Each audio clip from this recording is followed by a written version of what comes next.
ভাষা ও ব্যাকরণ। ভাষা কি?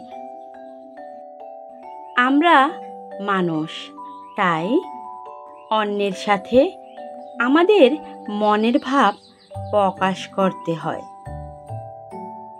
আমরা যেসব কথা বলে বা যার মাধ্যমে মনের ভাব প্রকাশ করি তার নাম ভাষা। এবার শিখব ভাষা কাকে বলে। আমরা ভাষা প্রকাশ করব।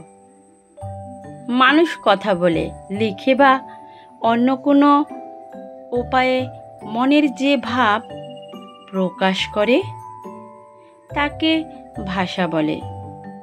পৃথিবীতে অনেক ভাষা আছে, যেমন বাংলা ভাষা, আরবি ভাষা, ইংরেজি ভাষা। এবার আমরা শিখব মাতৃভাষা কাকে বলে। মানুষ মায়ের মুখ থেকে যে ভাষা শেখে বা যে ভাষায় প্রথম কথা বলতে শেখে তাকে মাতৃভাষা বলে। আমরা শিশুকাল থেকেই বাংলা ভাষায় কথা বলতে শিখেছি, তাই আমাদের মাতৃভাষা বাংলা। এবার শিখব ব্যাকরণ কাকে বলে।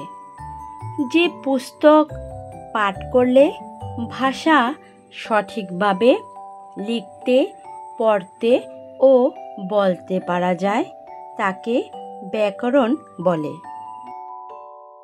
এবার আমরা জানব বাংলা ব্যাকরণ কাকে বলে। যে পুস্তক পাঠ করলে বাংলা ভাষা সঠিকভাবে লিখতে, পড়তে ও বলতে পারা যায় তাকে বাংলা ব্যাকরণ বলে। বন্ধুরা, এবার শিখব ধ্বনি কাকে বলে। আমরা কথা বলার সময় যে আওয়াজ করে থাকি তাই ধ্বনি। বন্ধুরা, এবার আসি ধ্বনি কত প্রকার ও কি কি।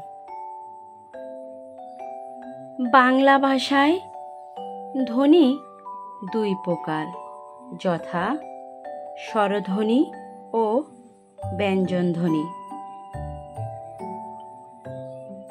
বর্ণ কাকে বলে। ভাষা লেখার সাংকেতিক চিহ্নকে বর্ণ বা অক্ষর বলে, যেমন অ, আ, ক, খ ইত্যাদি। বন্ধুরা, এবার জানব ইম্পর্টেন্ট কিছু কথা বর্ণমালা সম্পর্কে। বর্ণমালা হলো বর্ণের সমষ্টি। প্রত্যেক ভাষার নির্দিষ্ট সংখ্যক বর্ণ থাকে, যেমন বাংলা ভাষায় 50টি, ইংরেজি ভাষায় 26টি ইত্যাদি। বাংলা ভাষার 50টি বর্ণকে একত্রে বর্ণমালা বলা হয়। আবার বাংলা বর্ণমালা দুই প্রকার, যথা ক স্বরবর্ণ, খ ব্যঞ্জনবর্ণ। Thanks for watching more videos.